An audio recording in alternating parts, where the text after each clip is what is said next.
आप सीधे अम्बेडकर निवासी एक कलाकार जो की आवाज अम्बेडकर परिवार टीवी को लाइव के अम्बेडकर परिवार।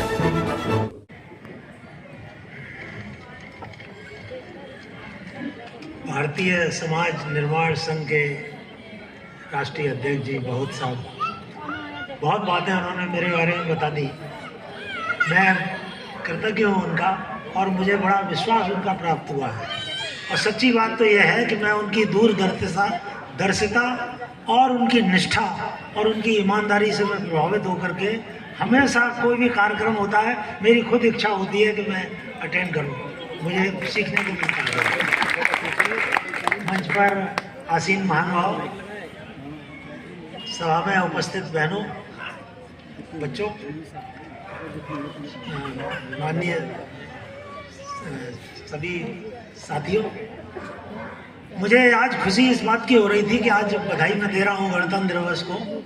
बहुत कम सभाएं ऐसी मिलती हैं जब महिलाओं का प्रतिनिधित्व तो करीब बराबर ही होता है, तो पुरुषों से हम महिलाओं का कम नहीं है।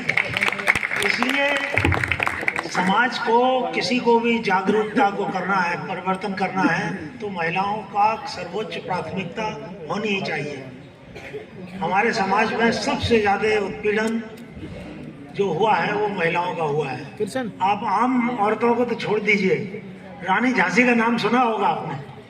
9 साल की उम्र में उसकी शादी हो गई थी 52 साल के आदमी से। शासक वर्ग में महिलाओं की हालत थी। तो कभी वो मुझे याद आ जाता है, कहते हैं चाणक्य कोई इतिहास पुरुष नहीं मैं मानता, लेकिन उन्होंने एक व्यवस्था का संरक्षक के रूप में उसको रखा सामने। तो वो कहता है कि बच्चे की हत्या तो माँ के गर्भ में ही हो सकती है। कितनी दूर की सोच रहा है। बच्चे की हत्या माँ के गर्भ में ही हो सकती है अगर माँ को अशिक्षित रखा जाए, जाहिल रखा जाए, तो वो चलते फिरते मुर्दों को जन्म देगी। हमारे समाज की हमारा जो आंदोलन शुरू हुआ है, 200 साल से ऊपर होने जा रहे हैं। 1848 में जो आंदोलन शुरू हुआ है वो महिलाओं की शिक्षा के साथ शुरू हुआ है, 1848 में। तो अगर मैंने जब ये पूछा कि भाई ये जो जगह है कितनी आबादी यहाँ होगी, ये वजीरपुर की कहा 25 लाख होगी, करीब 25,000 कहा, कितना कहा। तो मैंने कहा कि भाई देखो, मैं बहुत साहब की दूरदर्शिता को मानता हूँ। लोग जाते हैं, सम्मेलन करते हैं कॉन्स्टिट्यूशन क्लब में। इन्होंने अपना सम्मेलन वहाँ रखा है जहाँ इनका वोट बैंक है। हमारे दुश्मनों ने हमारे समाज को वोट बैंक बना रखा है। आपने कहा, राजेश जी ने कहा 90% आबादी है हमारी। 90% आबादी के होते हुए हमारा प्रधानमंत्री नहीं बनता। 90% आबादी के होते हुए हमारी बुनियादी ज़रूरतें पूरी नहीं होती। आज जिस संविधान की बात हम करते हैं, सामाजिक न्याय, धन धरती शिक्षा सम्मान लेके रहेगा हर इंसान, ये हमारा नारा लगा था उत्तर प्रदेश में जिस वक्त बाबरी मस्जिद को गिराया जा रहा था उसके बाद में। और वो नारा क्यों ऐसा हुआ था? सामाजिक न्याय की बात मंडल कमीशन में होती थी सन 80 में। अगले दिन दलितों पर हमले होना शुरू हो गया था। फिर जब उन्होंने देखा कि ये कहीं इकट्ठे ना हो जाएं शेड्यूल ट्राइब के, शेड्यूल कास्ट के लोग, तो उन्होंने मुसलमानों पर हमला शुरू कराया और उसको हिंदू मुस्लिम की समस्या बनाया। यानी जब आप बच्चों की शिक्षा की बात करते हैं, स्वास्थ्य की बात करते हैं, सामाजिक न्याय की बात करते हैं, अपना अधिकार मांगते हैं, तो आपको बताया जाता है आप सबसे बड़े हिंदू हैं, कावड़ भरने चले जाइए। तो मैं वीर सिंह जी को बधाई दे रहा हूँ कि आपने ऐसी जगह पर सही जगह छांटी है। और मेरा तो ये कहना है कि ये दिल्ली है, राजधानी है। यहाँ जो जे कॉलोनी जिन्हें आप कहते हैं, श्रमजीवियों के जो मोहल्ले हैं, वहाँ देश के हर क्षेत्र से आदमी आता है, बंगाल से लेकर के गुजरात तक, तमिलनाडु से लेकर के कश्मीर तक।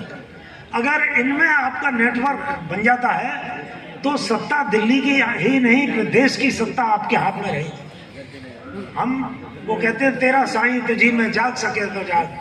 कबीर कहते हैं जो तिल माही तेल है, जो चकमक में आग। और तेरा साईं तुझी में जाग सके तो जाग, अपनी शक्ति को पहचान ले।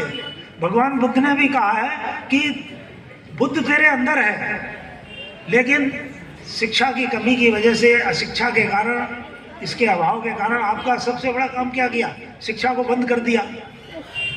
बाबा साहब ने 1927 में मनुस्मृति को जलाया। क्यों जलाया?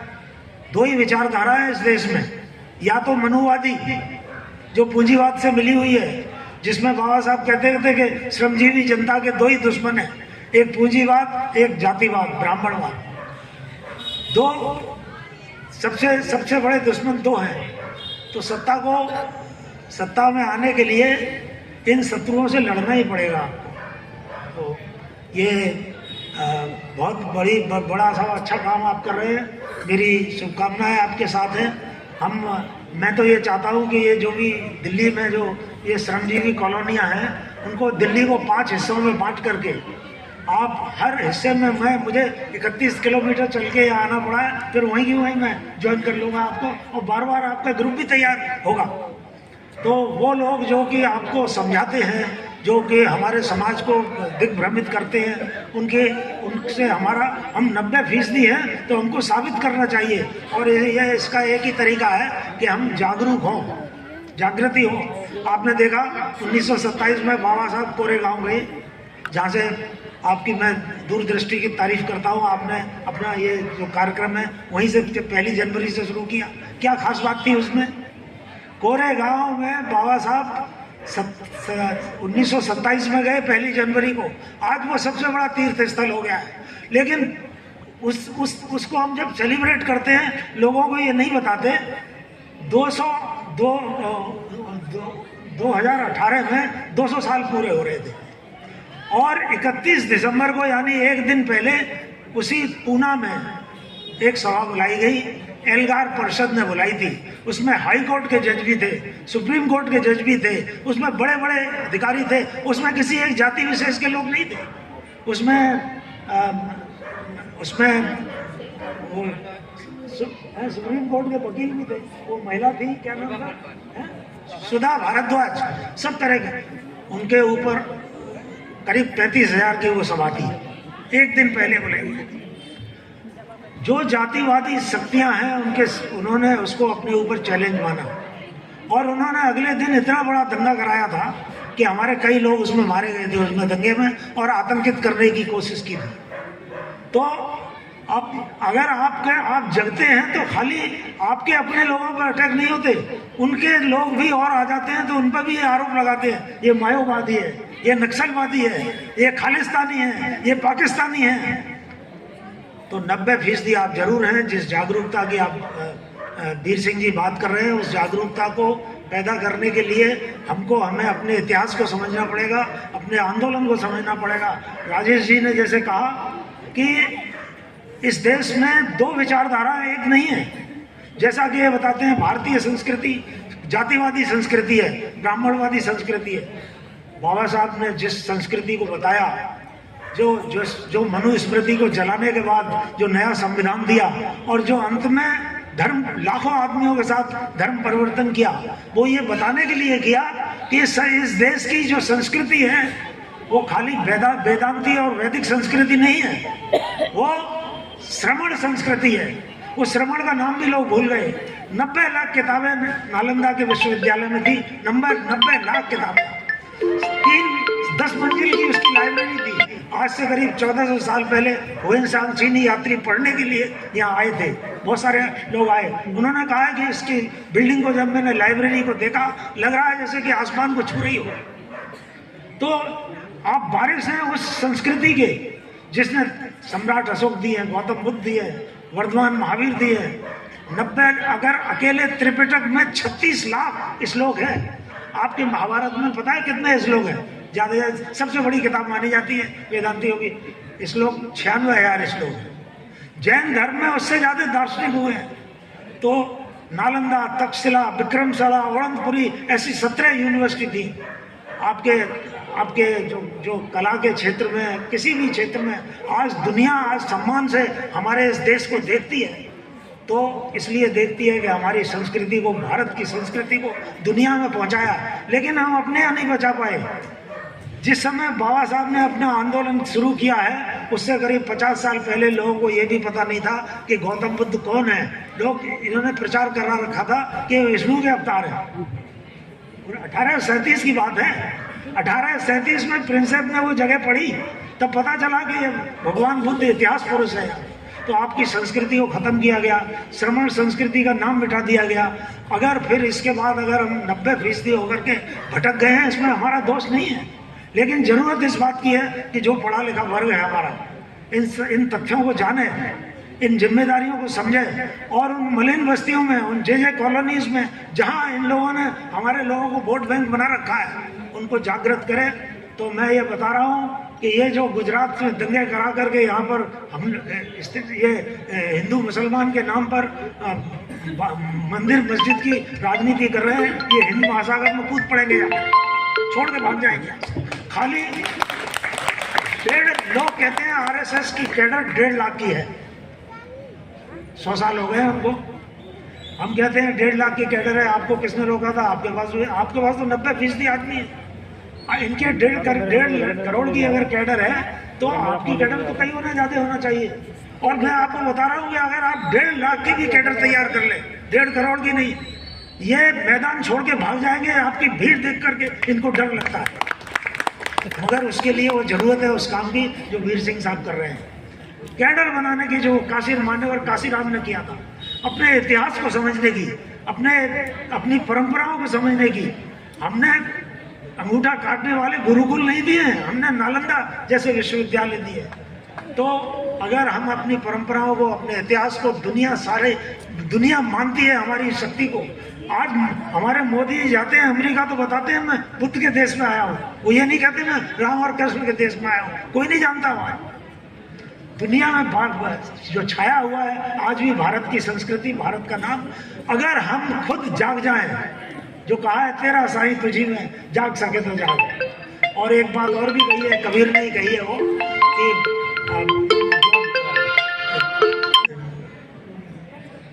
हीरा परखे जौहरी, हीरा परखे जौहरी, शब्द परखे कोई साथ। और कबीर परखे साथ को ताकर मता आगाज। आप हीरा लेने जाते हैं, कांच तो नहीं ले आते, लेकिन लेके आ सकते हैं। आप ठग बैठे हुए हैं बाजार में, कांच थमा देंगे। अगर आपने जानते हैं हीरे को और कांच का फर्क, सोने का पीतल का फर्क, तो ये वोट बैंक मुझे जो खरीदार आपके आ गए हैं, इन ठगों के चक्कर में आप नहीं फंसेंगे। राजेश जी ने, मैं तो जो कहना चाहता था मुझसे और अच्छे शब्दों में राजेश जी ने कह दिया, वीर सिंह साहब ने कह दिया। मेरी शुभकामनाएं हैं और मैं ये चाहता हूँ कि दिल्ली की गरीब कॉलोनीज में जागृति का अभियान का जो आपने ऐतिहासिक कार्य किया है, मैं आपको विश्वास दे रहा हूँ, अकेले आप महसूस नहीं कर रहे, लाखों लाख पढ़े लिखे लोग महसूस कर रहे हैं। मेरे जैसे लोग जिनको दफ्तर में बैठना पड़ा हो, वो भी बाहर आकर के महसूस कर रहे हैं। लगता है कि यार वो समय तो बेकार नष्ट हो गया, असली काम यह था लोगों को जगाने का।